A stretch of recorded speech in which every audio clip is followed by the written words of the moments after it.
Olá, boa noite, meus irmãos e meus amigos. Que a graça e a paz do nosso Senhor Jesus Cristo esteja sobre a vida de cada um de vocês. Meu nome é Marli Moura, eu sou missionária da Igreja Batista Novo Horizonte, Natal, BRN. Estou aqui com você mais uma vez para meditar acerca da Palavra de Deus. Você já ouviu a expressão desculpa esfarrapada? Já ouviu? Desculpa esfarrapada é uma desculpa aí inconsistente que não merece crédito. Esfarrapado significa que se encontra em farrapos, despedaçado. Você também pode entender aí nessa desculpa esfarrapada como algo desprovido de lógica, sem coerência, um argumento esfarrapado. Agora deixa eu fazer uma outra pergunta para você. Você conhece pessoas que dão desculpas esfarrapadas? Você pode estar dizendo nesse momento, né? Irmã Marli, me lembrei de fulano, me lembrei de cicrano.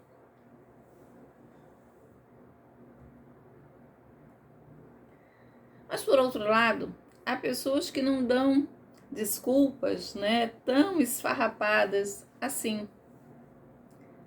Aquilo que eles colocam como desculpas, né, justificando aí suas atitudes, há alguma coerência, faz algum sentido. Mas ao ouvir, você sabe aí de antemão que essa desculpa visa eximir a pessoa de culpa, de responsabilidade. No decorrer, né, da vida, você vai ouvir muitas pessoas dando desculpas aí em relação à vida de um modo geral. E às vezes, até desculpas em relação ao relacionamento com Deus. Trazendo desculpas para aí justificar o ter ou não ter um relacionamento com Deus.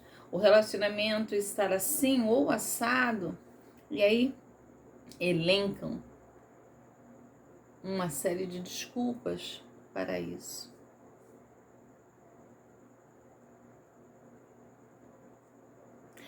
E nesse último caso, meus irmãos, algumas são bem esfarrapadas mesmo.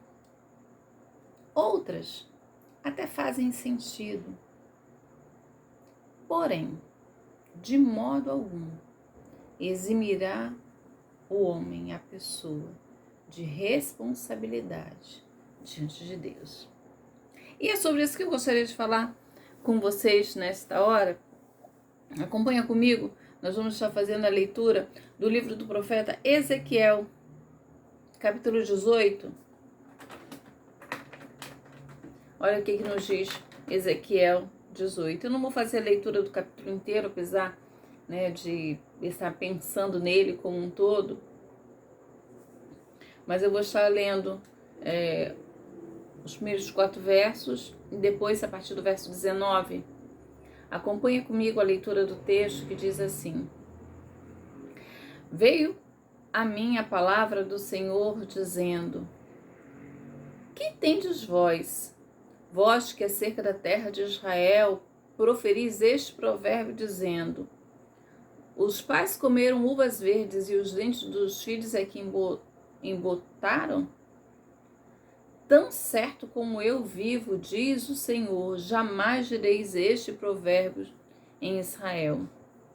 Eis que todas as almas são minhas, como a alma do pai, também a alma do filho é minha.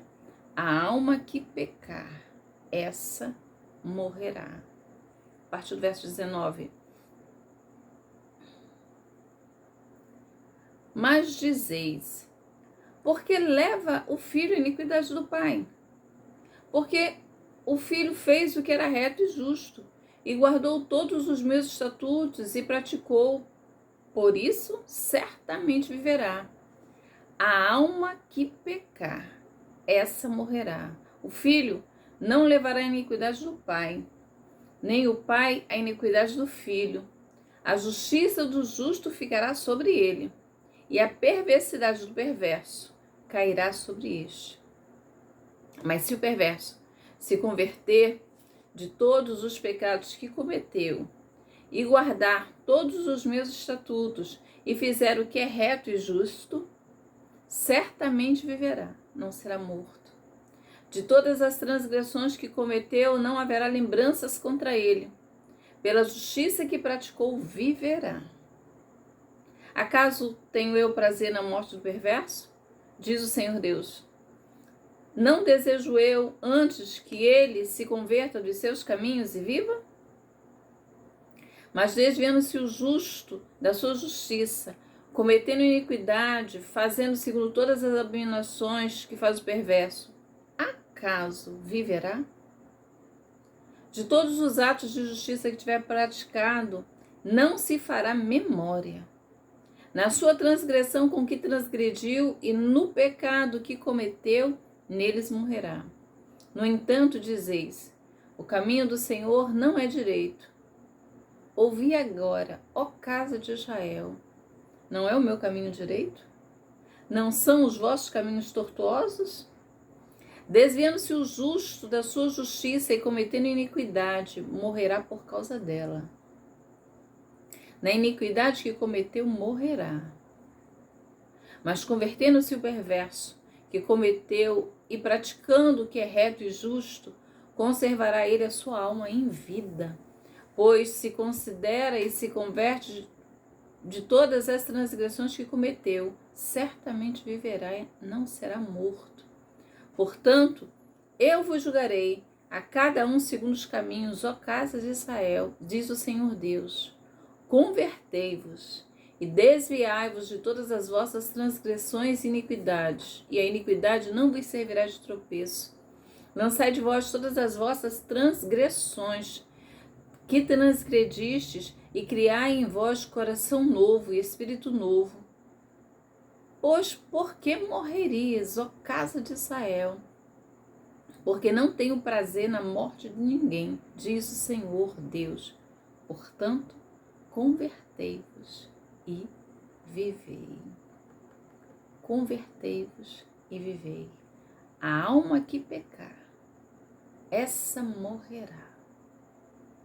Verso 20. Eu li até o final, do 19 ao 32. O capítulo 18 de Ezequiel é aí um capítulo muito interessante. Ele está mostrando aí a justiça de Deus e de que maneira Deus trata, demonstra essa justiça e trata com os indivíduos. Ele começa essa passagem aí fazendo a citação de um ditado popular. E esse provérbio fazia sucesso aí entre aqueles homens.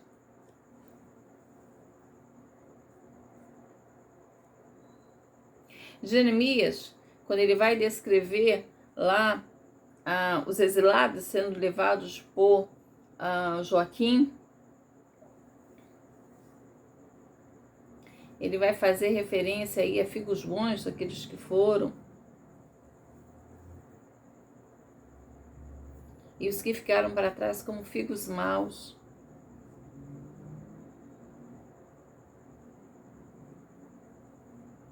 Eles estavam sendo levados para o cativeiro por conta aí daquelas transgressões que Manassés havia feito. Eles começaram a dizer, então, olha, nós estamos aqui, nós estamos sendo levados cativos por causa dos pecados aí de Manassés, então não tem muito o que a gente fazer, não. Nós estamos sendo punidos pelos crimes que Manassés cometeu. Você pode ver lá no livro de 2 Reis, os crimes que Manassés comete contra o Senhor. Então nós estamos aqui nessa situação por causa dos pecados que os nossos pais cometeram. Então isso que nós estamos vivendo é uma herança, é algo que nós herdamos aí.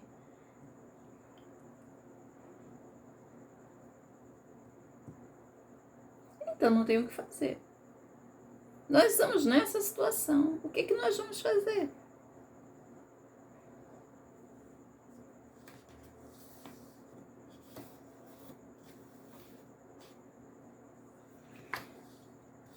Deus vai dizer através do profeta Ezequiel que a história não é bem assim.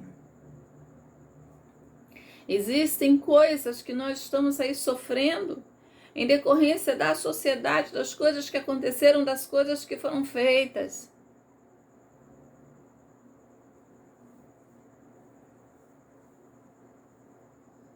E em relação a isso, Deus não vai considerar o homem culpado. Se aquelas coisas que estão acontecendo são resultados aí, são efeitos de algo, de circunstâncias que estão para além das nossas vidas. Nós já nascemos nessa condição. Manassés pecou.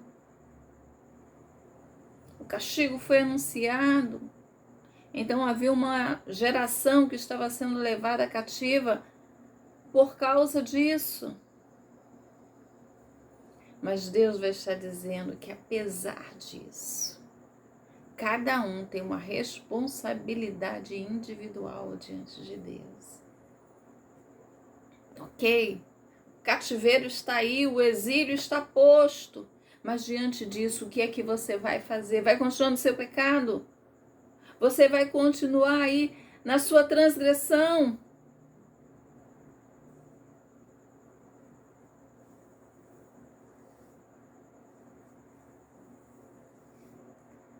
Ezequiel vai dizer que é o homem individualmente tem responsabilidades diante de Deus. Todas as almas são minhas e eu não tenho prazer na morte de ninguém. Apesar do cativeiro, cada um precisava tomar uma responsabilidade individual diante do Senhor. Sabe o que Ezequiel 18 fala? Que existe um relacionamento individual do homem com Deus.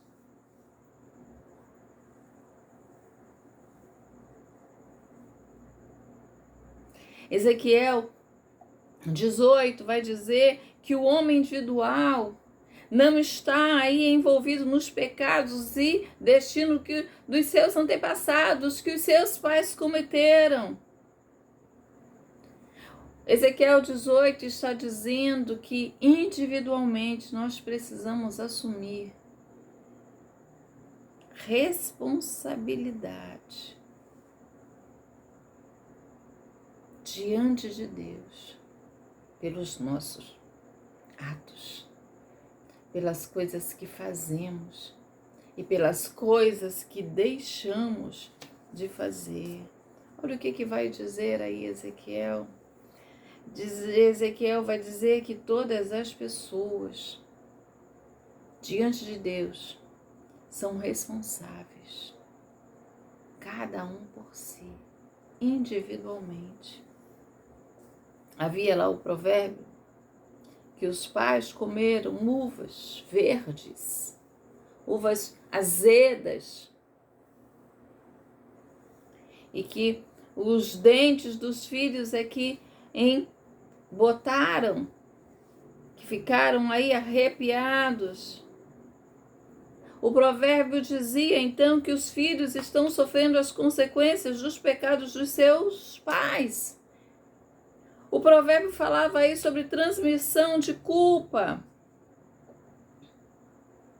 Na verdade, o provérbio estava colocando aí a justiça de Deus sob questionamento, estava falando que isso era uma injustiça, estavam atribuindo isso a Deus. Isso que vocês estão dizendo precisa acabar aqui e agora, nesse momento.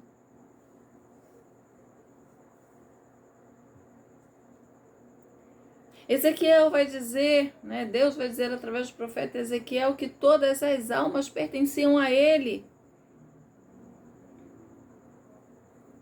E ele é que estaria julgando cada um individualmente. Olha, a alma que pecar, essa alma e somente essa alma é que morrerá. E aí a gente vai ver que o texto vai falar, né, sobre viver e morrer. Elas são utilizadas aqui em dois sentidos, ambas as palavras, né? Tanto nesse sentido literal, como num sentido escatológico.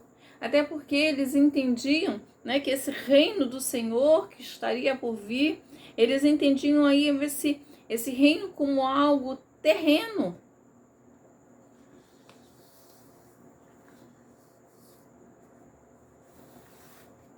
Então viver, o morrer, diz de estar relacionando-se com Deus. Nessa esfera ou na esfera vindoura. Nesse reino, nesse plano terreno ou nesse reino vindouro do Senhor.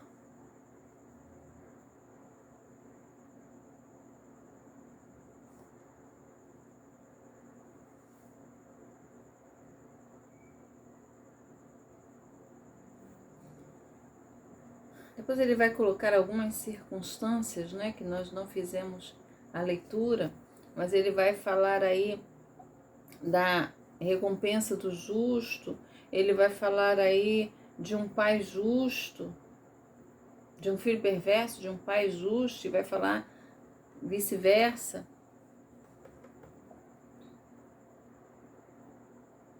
Mostrando que nem o pai vai levar a culpa pelo filho, nem o filho vai levar a culpa pelo pai.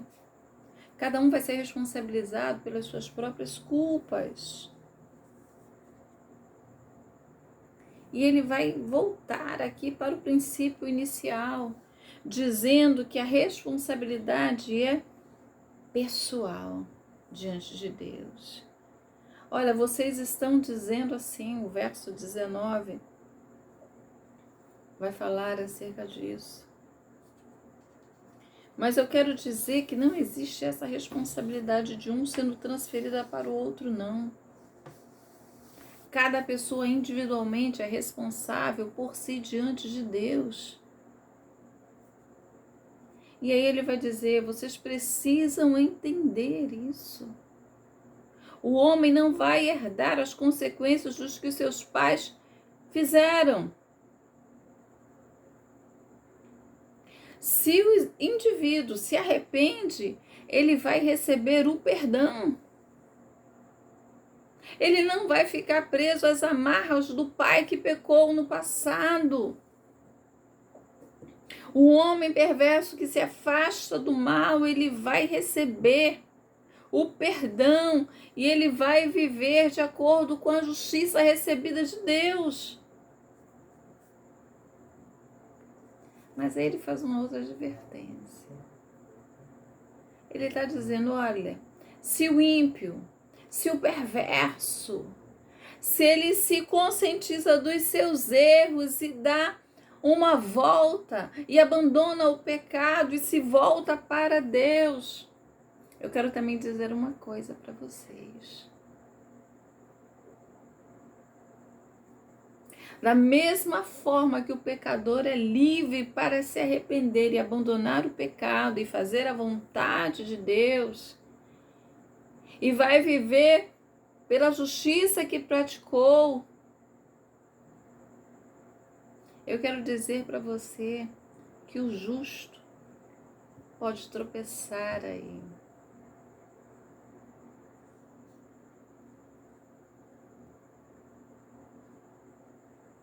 O justo pode abandonar aí a sua justiça. E se isso ocorrer, sem que ele se arrependa, ele vai morrer na sua iniquidade, no seu pecado. Mas desviando-se o justo da sua justiça e cometendo iniquidade, fazendo segundo todas as abominações que faz o perverso, você acha que ele vai viver? De toda a justiça que tiver praticado, não se fará memória. Na sua transgressão com que transgrediu, e no seu pecado que cometeu, neles morrerá.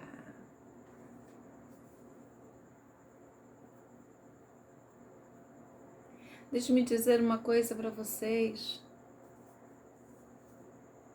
A minha justiça é direita. O caminho que vocês estão traçando, trilhando, é que é um caminho tortuoso. O caminho que vocês estão trilhando é um caminho tortuoso e vocês precisam parar com isso. Precisam parar aí com essas desculpas esfarrapadas. A alma que pecar, essa morrerá. Mas se o perverso se converter dos seus maus caminhos, se ele clamar por mim, eu vou ouvir e ele viverá. E sabe por quê? Porque eu, o Senhor, não tenho prazer na morte do perverso. Quando o Senhor diz, acaso tenho eu prazer na morte do perverso? Isso está falando da misericórdia divina. Isso está mostrando o desejo que Deus tem de salvar a todos, porque esse é o desejo de Deus, de que todos cheguem ao conhecimento do Senhor e, tendo o conhecimento do Senhor, tenham vida.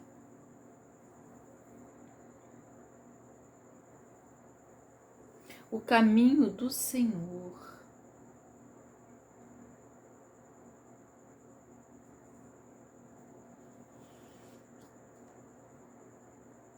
Aí o Senhor vai exortar. Ele fecha esse caminho, esse capítulo, dizendo para as pessoas, exortando as pessoas que se arrependam e alcancem a salvação. Lançai de vós, tirem de vocês toda transgressão, tirem do meio de vocês todo pecado. Eu não quero que vocês morram dessa maneira, não. Eu quero que vocês alcancem vida. Eu não tenho prazer na morte de ninguém. Que ninguém esteja separado, que ninguém esteja distante da minha presença, fora da comunhão.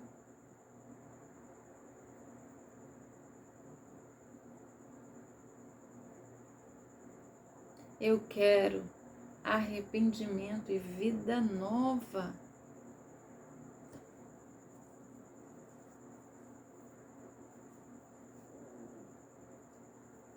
Convertei-vos e vivei. Foi o que a mensagem que Ezequiel trouxe ao povo. Agora deixa-me perguntar uma coisa a você nesta hora. Nessa sua caminhada, nesse seu relacionamento com Deus, será que você tem conseguido aí cumprir o propósito de Deus? Será que você tem caminhado com Ele aí com sinceridade? Lançando aí todo o pecado para caminhar com uma vida justa diante dEle, diante do seu Senhor? Será que você não está fazendo aí como o povo, lançando aí as desculpas, os provérbios populares? Será que você não está tirando de você, eximindo-se de culpa pelo caminho que você está traçando, trilhando?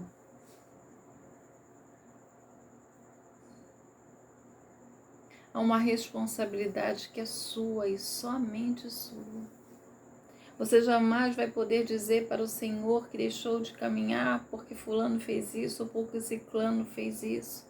Você jamais vai poder dizer para o Senhor que a maneira como você se encontra agora, nesse momento, foi por causa das circunstâncias da vida. ainda que exista alguma lógica diante de Deus, não passará de desculpa. Sabe o que o Senhor deseja para a sua vida? É que você viva plenamente um relacionamento com Ele.